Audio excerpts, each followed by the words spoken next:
हम 8 बहनें थीं, जबकि माँ विधवा थी और घर में ही रहती थी। लेकिन मैं परेशान हो जाती जब माँ अपना तकिया उठाती तो उसके नीचे हज़ारों नोट कहाँ से आते हैं, जबकि माँ तो कहीं आती जाती भी नहीं है और घर में कोई कमाने वाला भी नहीं। तभी माँ हमें कहती, जिसका कोई नहीं होता उसकी मदद खुदा करता है। मैं माँ का राज जानना चाहती थी, क्योंकि मैं सब बहनों में बड़ी थी और मुझे माँ पर शक सा था। एक दिन स्कूल की छुट्टी करके घर में चुप कर बैठ गई। ठीक 10 मिनट बाद मैं देखकर मेरी रूह कांप उठी कि पूरे 40। मेरी छोटी बहन स्कूल जाने लगी तो उसने हंगामा खड़ा कर दिया कि हमारे स्कूल में पार्टी है, मुझे कुछ पैसे चाहिए। मैं उसे समझाती रही कि माँ से इसके बारे में बात मत करना, बिना वजह उनको तकलीफ़ होगी, मगर वो समझने की कोशिश करती तब ना वो माँ से पैसे मांगने लगी। तो उन्होंने तकिया उठाकर बहुत सारे पैसे निकाले और हज़ार हज़ार के 2 नोट मेरी बहन के हाथ पर रख दिए। मुझे अचरज का झटका लगा कि आखिर मैं माँ के पास इतने सारे पैसे कहाँ से आ गए। अभी 2 दिन पहले ही तो घर में खाना भी नहीं था। छोटी बहन के जाने के बाद मैं माँ के पास जाकर बैठ गई और उनसे जानने की कोशिश करने लगी कि माँ, आपके पास इतने सारे पैसे कहाँ से आए। माँ मुस्कुरा कर बोली, मेरी प्यारी बेटी, भगवान गरीबों पे मेहरबान होता है, वो अपने भक्तों को बेसहारा नहीं छोड़ता, बस उसने ही हमारे लिए ये इंतज़ाम किया है। ये बात मेरे समझ से बिल्कुल ही बाहर थी, क्योंकि पिताजी के देहांत के बाद हमारे रिश्तेदार मानो जैसे दूर ही हो गए थे। मदद करना तो बड़ी दूर की बात है, उन्होंने कभी फ़ोन करके हमारे हालात के बारे में जानना भी ज़रूरी नहीं समझा था। खैर, मैं खामोश हो गई थी। मुझे लगा शायद माँ के पास थोड़े बहुत पैसे बचे हुए हैं, जो उन्होंने मुश्किल वक्त के लिए संभाल के रखे होंगे। लेकिन यह सब रोज़ का ही हो गया था। माँ सुबह उठ के जब तकिया उठाती तो नीचे ढेर सारे पैसे होते थे। अब देखते ही देखते हमारे घर के हालात काफ़ी सुधर चुके थे। हमारे पास किसी चीज़ की कमी नहीं थी, मगर मुझे बेचैनी सी हो रही थी कि आखिर में माँ के पास पैसे कहाँ से आ रहे थे। हम 8 बहनें थीं। भाई कोई था नहीं जो कमा कर माँ के हाथ पर पैसे रख देता। सबसे बड़ी बहन मैं ही थी, तो मैं तो खुद अभी कॉलेज की पढ़ाई कर रही थी। मेरा बिल्कुल पढ़ाई में दिल नहीं लगता था। मुझे रह रहकर माँ और उनके पैसों का ख्याल आता रहता। मेरी सारी बहनें कम उम्र की और मासूम थी। उन्हें तो अपनी ज़रूरतों के अलावा किसी और की ना कोई फिक्र थी और ना कोई परेशानी थी। बहनों का अच्छा बुरा सोचना मेरा ही फ़र्ज़ था। मैंने सोच लिया था कि मैं माँ का राज जानकर ही रहूँगी। अचानक उनके हाथ कुबेर का खजाना कैसे लग गया। मैं बस स्टॉप पर खड़ी अपनी ही सोच में इतनी गुम थी कि कॉलेज की बस कब निकल गई मुझे मालूम तक नहीं पड़ा। मैं जब तक अपने सोच से बाहर निकली तब तक बहुत देर हो चुकी थी, बस बहुत दूर जा चुकी थी। तभी आसमान में बादल मंडराने लगे। मैं डरी हुई खड़ी थी कि अचानक ये मेरे साथ हो क्या रह गया है। तभी हल्की फुल्की सी बूंदाबांदी होने लगी थी। अचानक मेरी नज़र 3 लड़कों पर पड़ी, जो दूर खड़े मुझे अजीब सी नज़रों से देखकर मुस्कुरा रहे थे। मेरी तो डर के मारे जान ही निकल रही थी। डर से मुझे कुछ और न सूझा तो मैं बस स्टॉप छोड़कर चलने लगी थी। तभी मैंने महसूस किया कि वे तीनों लड़के मेरे पीछे पीछे ही आ रहे थे। मैं तेज़ तेज़ चलने लगी। तभी मेरे हाथ से किताबें छूटकर ज़मीन पर गिर गईं। उन 3 लड़कों की हंसी हवा में गूंजने लगी। तभी अचानक वो खामोश हो गए। मैं किताबें उठाकर उठ के खड़ी हो गई। जब पीछे मुड़कर देखा तो मेरे और उन 3 लड़कों के दरमियान एक लड़का खड़ा था। यह वो ही लड़का था जिसकी दुकान बस स्टॉप के पास ही थी। मैंने अक्सर देखा था कि वो मुझे देखकर मुस्कुराता था। मुझे ऐसा लगा जैसे मेरा कोई मजबूत सहारा आ गया है, जो मुझे उन लड़कों की बुरी नज़रों से बचा लेगा। फिर वो ही हुआ जो मैंने सोचा था। उस दुकानदार लड़के ने उन लड़कों को पहले तो शराफत से जाने को कहा। वो न माने तो देखते ही देखते उन तीनों को पीटना शुरू कर दिया था। मैं बहुत ज़्यादा घबरा गई थी। अब मेरा तमाशा बना ही बना, लेकिन भगवान का लाख लाख शुक्र था कि बारिश की वजह से रास्ते पर कोई नहीं था, जिसकी वजह से ये सब किसी ने नहीं देखा था। वो 3 लड़के घबराकर भाग गए थे। ये सब देखकर मुझे ज़िंदगी में पहली बार सुरक्षित होने का एहसास हुआ था। मेरी आंखें भीग गई थीं। वो लड़का आगे बढ़ा और बोला, मैंने देखा था कि आप इन बदतमीज़ों के डर से रोई नहीं थी, यानी कि ये आंसू डर के नहीं हैं। फिर आपकी आंखें क्यों झलक पड़ी हैं? वैसे इस नाचीज़ को राहुल कहते हैं। मैं उसकी लुभावनी बातों पर खुलकर हंसी थी। फिर वो बस स्टॉप पर तब तक मेरे साथ खड़ा रहा था जब तक दूसरी बस नहीं आ गई थी। घर जाकर मुझे राहुल का ही ख्याल आता रहा था। सुबह हुई तो माँ ने एक बार फिर से तकिया उठाया था। आज फिर से ढेर सारे पैसे बरामद हुए थे।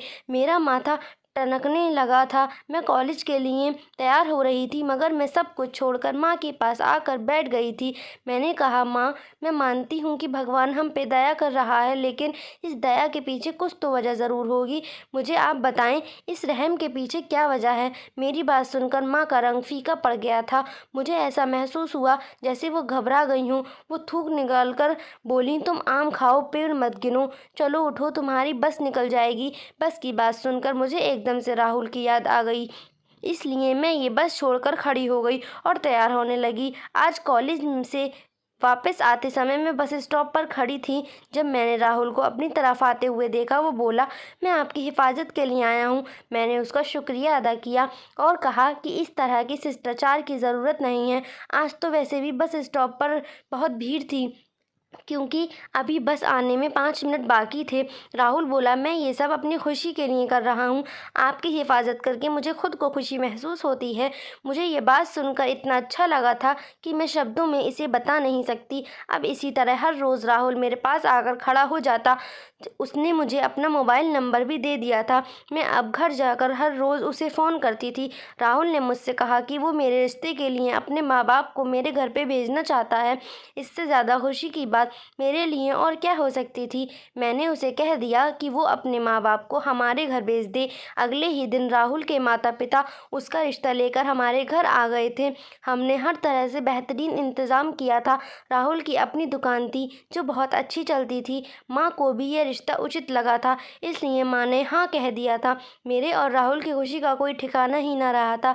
माँ बाजार से दहेज के लिए अच्छी अच्छी चीज़ें खरीद के लाई थी और मैं सोच कर रह जाती थी कि आखिर ये क्या मामला है।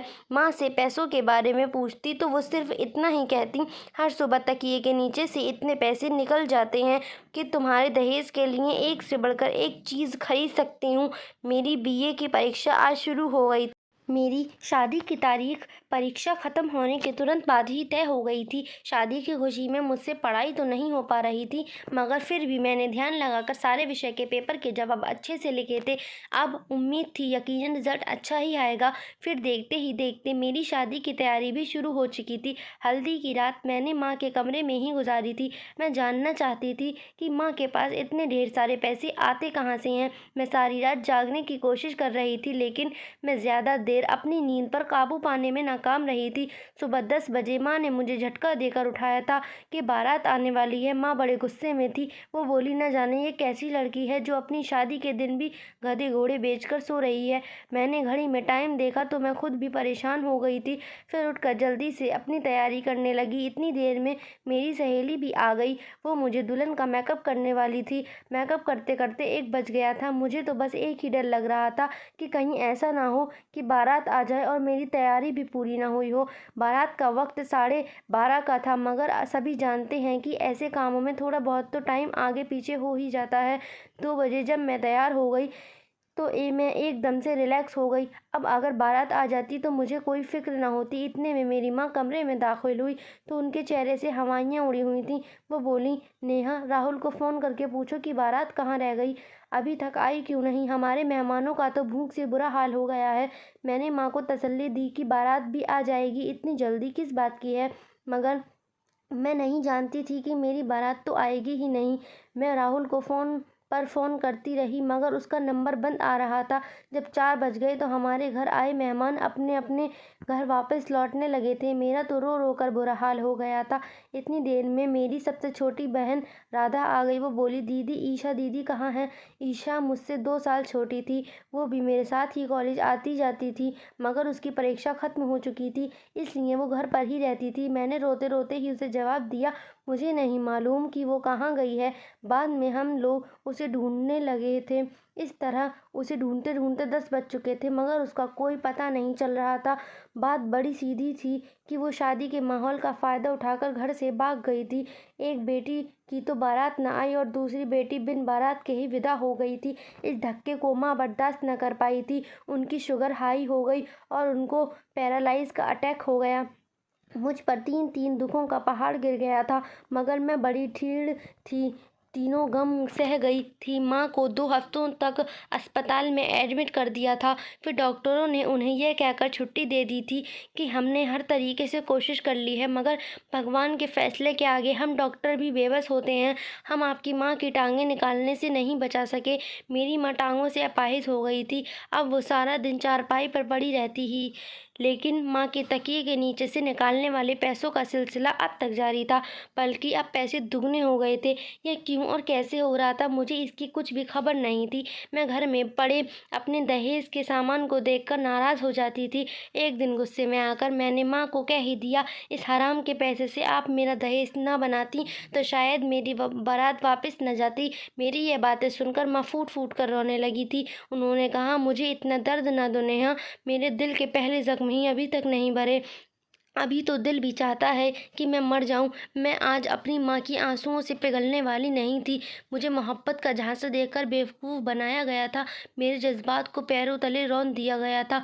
मेरे दिल तो चाहता था कि मैं सारे ज़माने को आग लगा दूं, इसलिए मैं माँ के साथ बदसलूकी कर बैठी थी।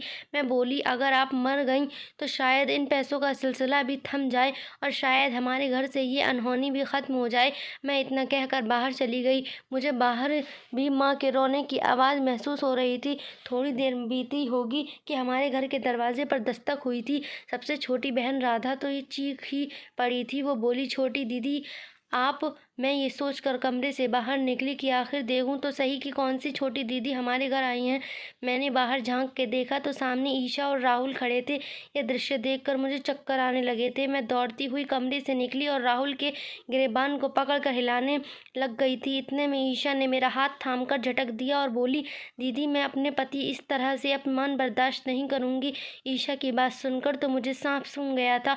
एक लफ्ज़ भी बोलने के काबिल न रही थी। माँ ने ईशा की तरफ देखकर अपना मुंह फेर लिया था।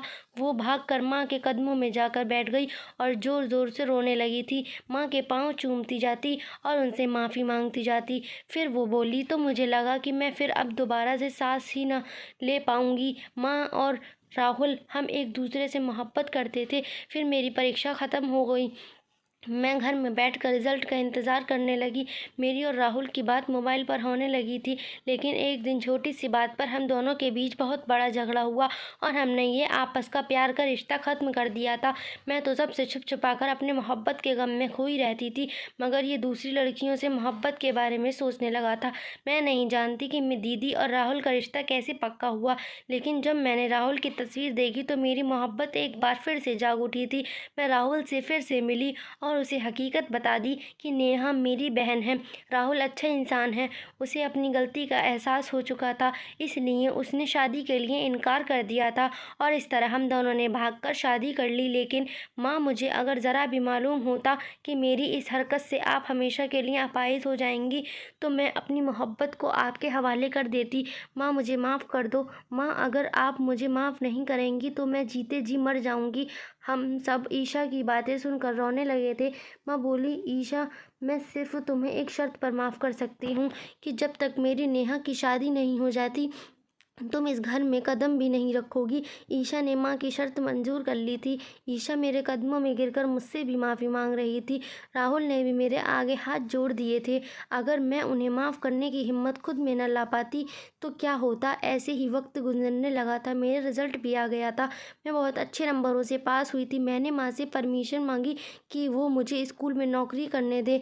माँ ने झट से ना में सिर हिला दिया था। वो बोली, भगवान का दिया हुआ सब कुछ तो है, हमारे पास पैसा भी है, तो फिर तुम क्यों 2 टके की नौकरी करोगी।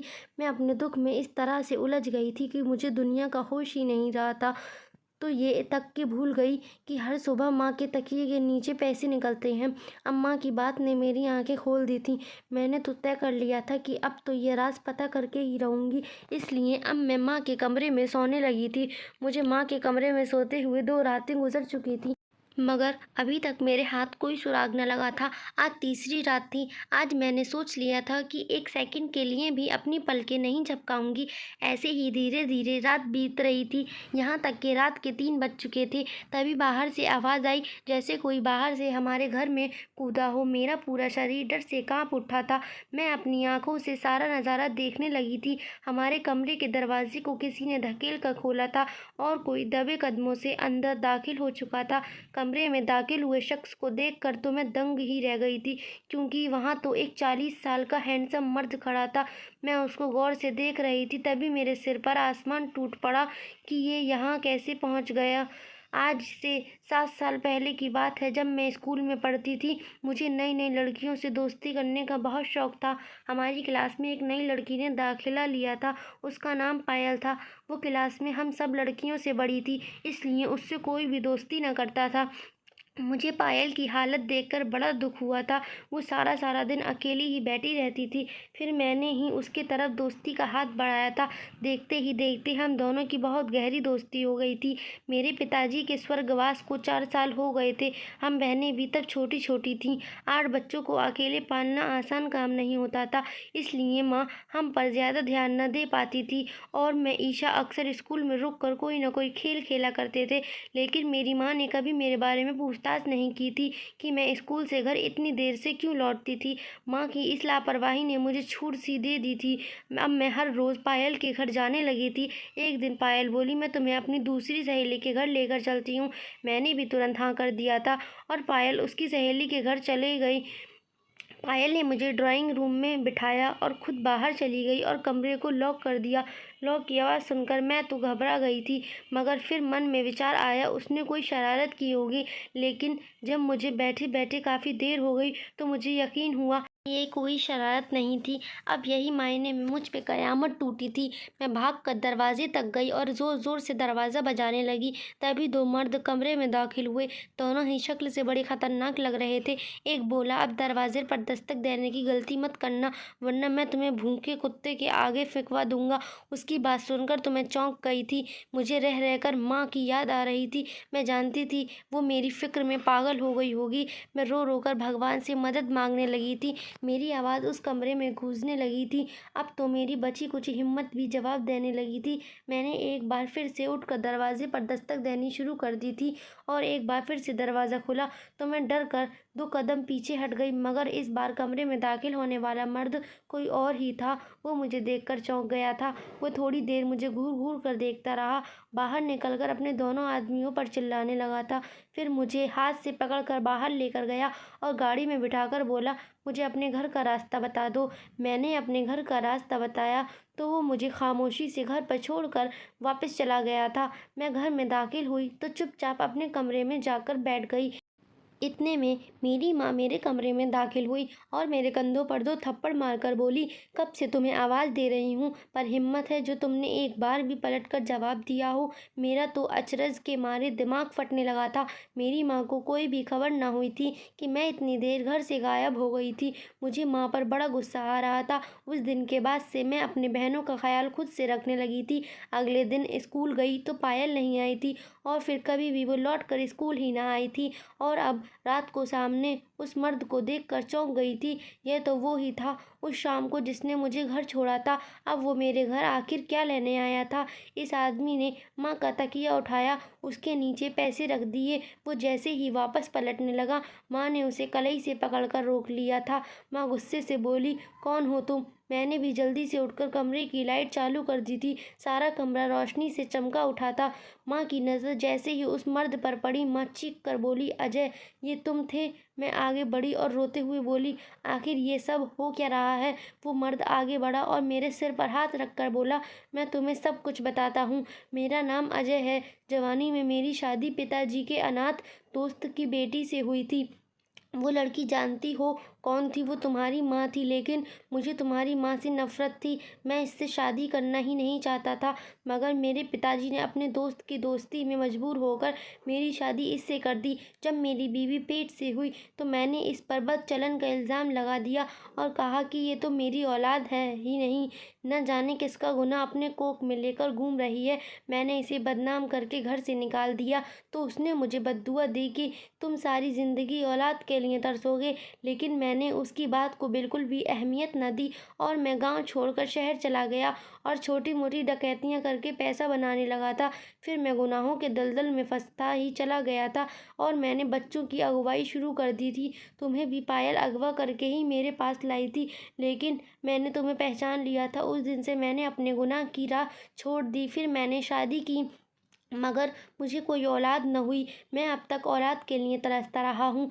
मुझे मालूम हुआ तुम्हारी माँ ने भी शादी कर ली है और दूसरी शादी से उसकी 7 बेटियां हैं। फिर मुझे इसके पति के निधन और तुम्हारी विविधता का पता चला तो मैंने रात के अंधेरे में सबसे छुपकर भगवान को साक्षी मानकर तुम लोगों की मदद करने लगा था। अब मैं तुम दोनों के आगे हाथ जोड़कर माफ़ी मांगता हूँ। मुझे माफ़ कर दो। मुझे लगा था मेरी माँ नफ़रत से मुँह मोड़ लेगी, मगर उनकी बात सुनकर तो मैं पत्थर ही बन गई थी। माँ बोली, जाओ, मैंने तुम्हें माफ़ किया, अब दोबारा ना अपनी शक्ल दिखाना और ना ही कभी पैसे भेजना। मैंने भी माँ के नक्शे कदम पर चलते हुए अपने उस बाप को माफ़ किया था जिसको मैंने कभी ना बाप माना था, ना जाना था। अब मैं स्कूल में जॉब करती हूँ और हम किसी के एहसान के बगैर अच्छी ज़िंदगी गुजार रहे हैं। दोस्तों, उम्मीद करती हूँ आपको हमारी कहानी पसंद आई होगी। कहानी पसंद आई है तो वीडियो को लाइक करें, चैनल पर नए हैं तो चैनल को सब्सक्राइब करें और हाँ, नोटिफिकेशन बेल को ज़रूर दबाएं ताकि अगली अपडेट आपको सबसे पहले मिले। धन्यवाद।